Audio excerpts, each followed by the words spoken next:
Deep in the mountains, where the water is clear, there is a special creature living there.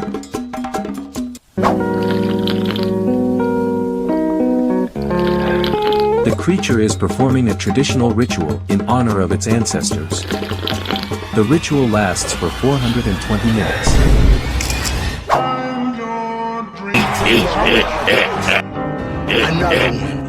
And the dinner time has come.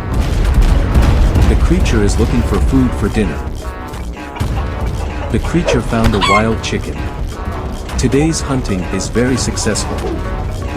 However, there are some beasts in the wild who crave food hunted by others.